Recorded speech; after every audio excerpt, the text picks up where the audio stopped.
प्रणाम मित्रों, मैं हूं विकास सक्सेना। सामाजिक एवं राजनीतिक घटनाओं के विश्लेषण के यूट्यूब चैनल चैतन्य में आपका स्वागत है। आप देख रहे हैं विकास की बात। दिल्ली विधानसभा चुनाव को लेकर इस समय राजनीतिक सरगर्मियां जोरों पर है। आम आदमी पार्टी, कांग्रेस पार्टी और भारतीय जनता पार्टी, इन तीनों ने ही अपनी पूरी ताकत झोंक रखी है दिल्ली विधानसभा चुनाव के लिए। यूं तो ये एक केंद्र शासित राज्य है, लेकिन राष्ट्रीय राजधानी क्षेत्र होने की वजह से यहाँ की सत्ता बहुत महत्वपूर्ण होती है। पिछले 3 टर्म से लगातार यहाँ पर आम आदमी पार्टी सत्ता में है। अभी तक अरविंद केजरीवाल जी यहाँ के मुख्यमंत्री थे, लेकिन दिल्ली शराब घोटाले के बाद से आतिशी को, जो आतिशी मार्लेना है, उनको मुख्यमंत्री बनाया गया है। इन चुनावों को लेकर आज भारतीय जनता पार्टी ने अपनी पहली सूची जारी कर दी है। इसमें 29 जो है वो प्रत्याशी घोषित किए गए हैं। इन नामों को सरसरी तौर पर देखने के बाद ही ये स्पष्ट हो गया है कि भारतीय जनता पार्टी इस बार के विधानसभा चुनावों में किसी भी प्रकार से कोई छूट देने के इरादे में नहीं दिखाई दे रही है। ऐसा मैं क्यों कह रहा हूं, इसके बारे में आज हम लोग इस अंक में चर्चा करेंगे। और जो भारतीय जनता पार्टी की लिस्ट है, जो सूची आई है पहली, उसमें जो प्रमुख उम्मीदवार हैं उनके नामों पर चर्चा होगी। और विशेष रूप से आज उन 2 नामों पर चर्चा होगी जो दिल्ली के सांसद हुआ करते थे, लेकिन इस बार उन्हें भारतीय जनता पार्टी ने लोकसभा चुनाव में टिकट नहीं दिया। आपको ध्यान होगा, जब दिल्ली का प्रत्याशियों की घोषणा हो रही थी लोकसभा चुनाव के लिए, तो 7 में से 7 की 7 सीटें जीती थी लगातार भारतीय जनता पार्टी ने।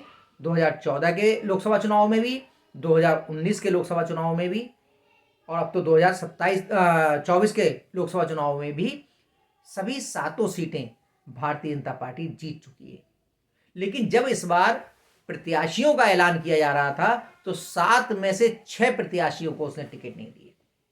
केवल मनोज तिवारी ऐसे थे जिनको भारतीय जनता पार्टी ने रिपीट किया। मीनाक्षी लेखी, हंसराज हंस, गौतम गंभीर, डॉक्टर हर्षवर्धन, रमेश बिधूड़ी और परवेश वर्मा, इन 6 लोगों के टिकट काट दिए। जब ये 6 लोगों के टिकट काटे गए, तो राजनीतिक हलकों में ये चर्चा होने लगी कि आखिर इन नेताओं के टिकट क्यों काटे गए, और उस पर तरह तरह के कयास लगाए जा रहे थे। सबसे ज़्यादा जो कयास लगाए गए वो रमेश बिधूड़ी और परवेश वर्मा के टिकट को लेकर के लगाए गए।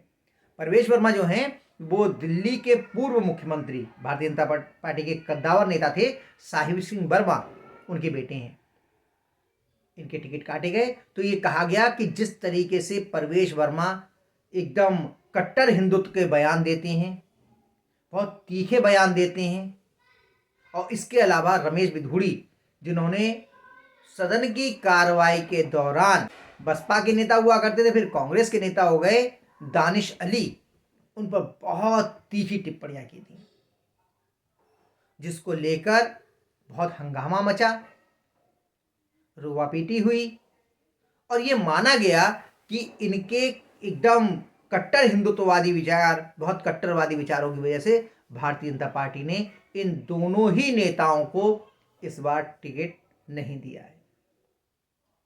लेकिन शायद बहुत सारे राजनीतिक विश्लेषक और राजनीतिक दल ये अंदाज भी नहीं लगा पाए कि भारतीय जनता पार्टी बहुत आगे की सोच कर कार्य करती है। उसके जो रणनीतिकार हैं वो सिर्फ एक चुनाव तक अपने आप को सीमित नहीं रखते, बल्कि आगे के चुनावों की रणनीति साथ साथ बनाते चलते हैं।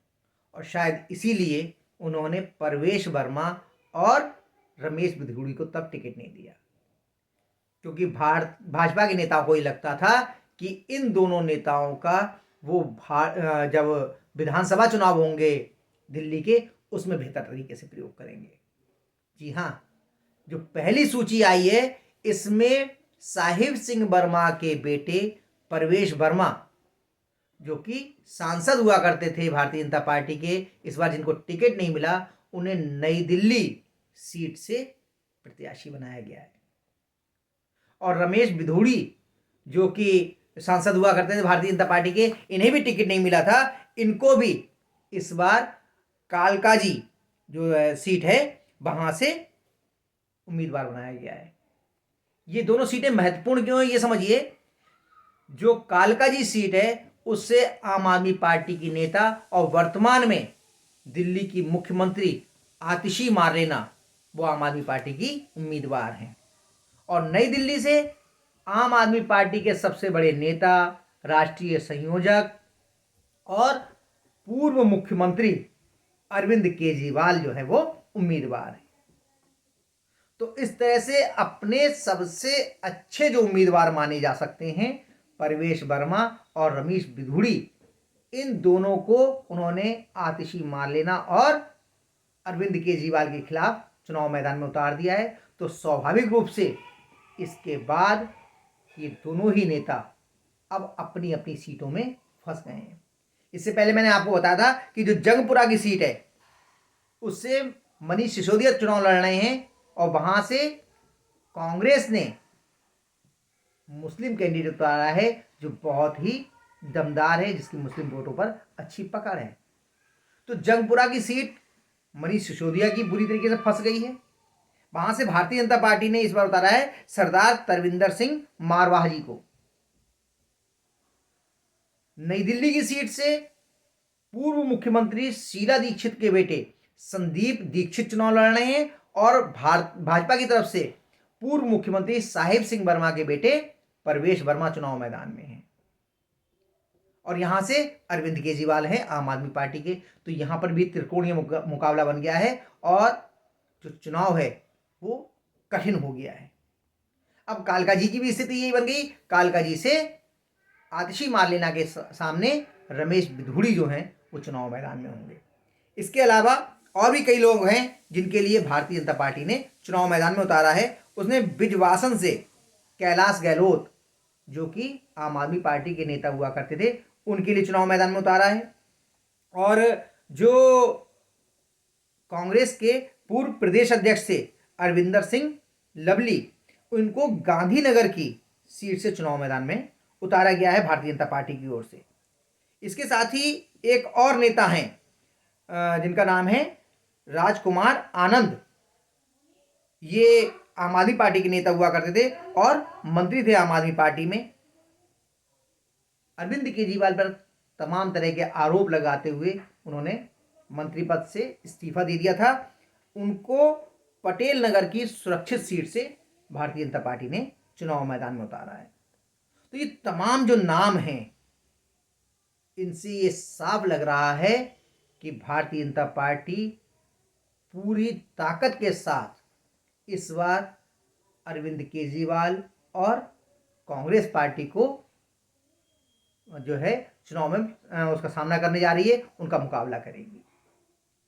खास तौर से अरविंद केजरीवाल की आम आदमी पार्टी इस बार इन चुनाव में कुछ ज़्यादा ही फंसी हुई दिखाई दे रही है, क्योंकि जिस तरीके से मैंने पिछले भी कई अंकों में बताया है, जो AIMIM के नेता हैं असदुद्दीन ओवैसी, उन्होंने अपने प्रत्याशी उतारे हैं। उसके बाद से अरविंद केजरीवाल की हालत कुछ ज़्यादा ही खराब है और वो लगातार मुस्लिम वोटों को भी अपने पक्ष में करने की कोशिश कर रहे हैं और हिंदू वोटों को और सिख वोटों को अपनी तरफ करने के लिए तमाम तरह की योजनाएं लागू करने की कोशिश कर रहे हैं। तो देखिए, अभी तो 29 सीटों का उन्होंने अपने प्रत्याशी घोषित किए हैं। आम आदमी पार्टी अपने 70 के 70 प्रत्याशी घोषित कर चुकी है। भाजपा के भी 41 प्रत्याशियों के नाम घोषित होने बाकी हैं। कांग्रेस के भी कुछ प्रत्याशी अभी रह गए हैं। आने वाले समय में जल्दी ही इन प्रत्याशियों के भी नाम आ जाएंगे और चुनाव आयोग भी जल्दी ही दिल्ली के चुनावों की घोषणा कर देगा, ऐसी उम्मीद है, क्योंकि फरवरी तक चुनाव होने हैं। अभी तो ये चुनाव और ज़्यादा रोचक होने वाला है, क्योंकि जिस तरीके से भारतीय जनता पार्टी के नेता और प्रधानमंत्री नरेंद्र मोदी ने इस चुनाव में एंट्री की है, उनके पहले ही भाषण ने जिस प्रकार से आम आदमी पार्टी के नेताओं पर और ख़ास तौर से अरविंद केजरीवाल पर उनके भ्रष्टाचार को लेकर, उनके शीश महल को लेकर हमले किए हैं, आप ये मान के चलिए कि चुनावी तीर बहुत तीखे चलने वाले हैं दिल्ली विधानसभा चुनाव में। जैसा होगा उस पर हम लोग समय समय पर चर्चा करते रहेंगे। तो आज के अंक में बस इतना ही। अगले अंक में हम लोग फिर मिलेंगे किसी नए मुद्दे के साथ। तब तक के लिए अनुमति दीजिए। आपसे अनुरोध है कि अगर आपको ये वीडियो पसंद आया हो तो इसे लाइक कीजिए, शेयर कीजिए, और हाँ, अगर इस चैनल पर आप नए हैं तो आपसे ये भी अनुरोध है कि इस चैनल को सब्सक्राइब करने के बाद नोटिफिकेशन का बेल आइकन जरूर दबाइए। धन्यवाद। प्रणाम।